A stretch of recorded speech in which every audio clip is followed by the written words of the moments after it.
Assalamualaikum warahmatullahi wabarakatuh. Bismillahirrahmanirrahim. Alhamdulillahirabbil alamin.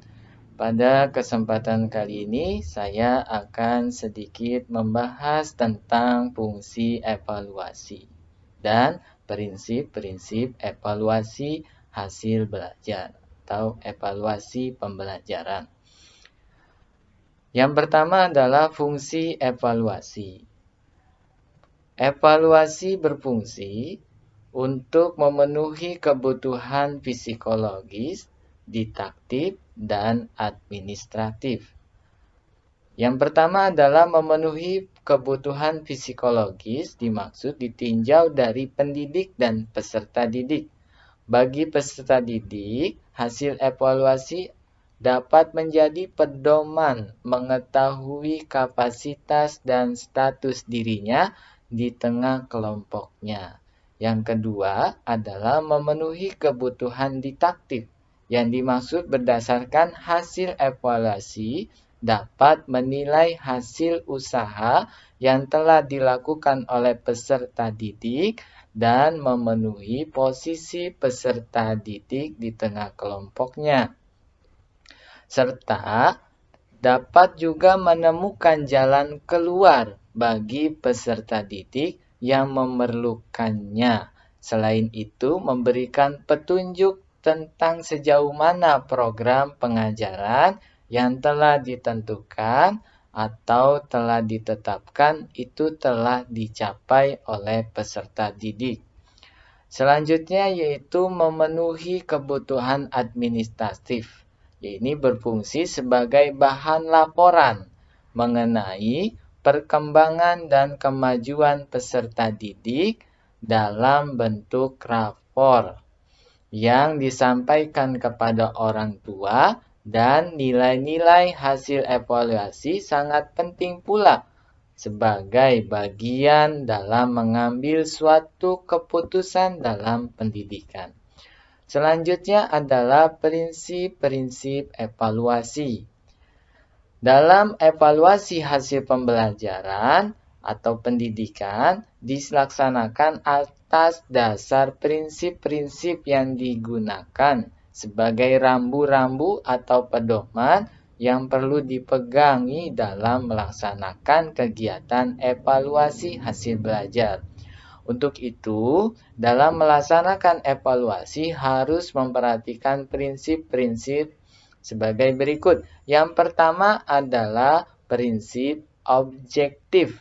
Berarti penilai harus berbasis pada standar dan tidak dipengaruhi faktor subjektivitas penilai. Objektivitas dapat mempengaruhi penilaian pada saat pelaksanaan, penskoran, dan pengambilan keputusan hasil belajar siswa.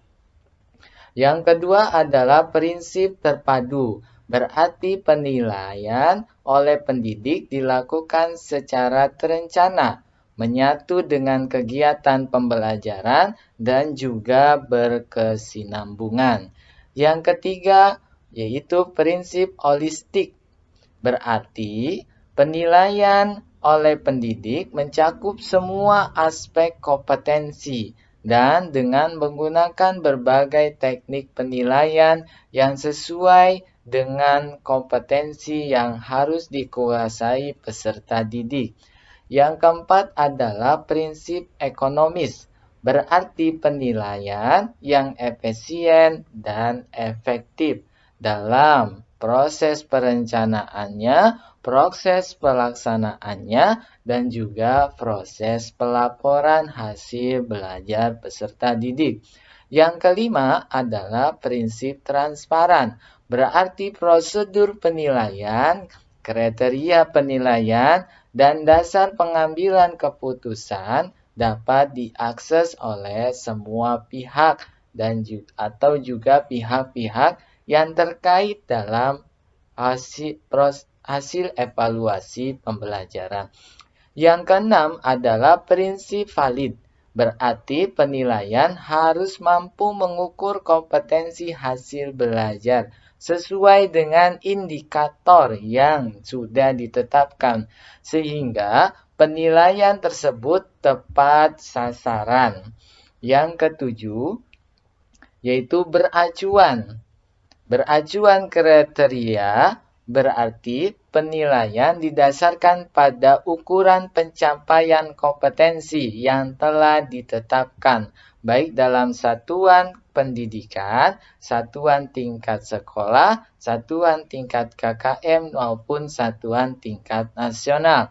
Yang kedelapan adalah berprinsip akuntabel, berarti penilaian dapat dipertanggungjawabkan kepada pihak internal, sekolah, maupun eksternal untuk aspek teknik prosedur dan hasilnya. Yang kesembilan adalah edukatif, berarti pendidikan harus dapat memotivasi siswanya dan juga gurunya dalam terus memperbaiki pembelajaran, proses pembelajaran, pelaksanaan, pengambilan keputusan, dan semua aspek pembelajaran evaluasi tersebut harus dapat memotivasi baik pada peserta didik maupun pada pendidik. Cukup sekian pertemuan pada kesempatan kali ini, video yang saya buat. Kurang lebihnya mohon maaf. Assalamualaikum warahmatullahi wabarakatuh. Alhamdulillahirabbil alamin.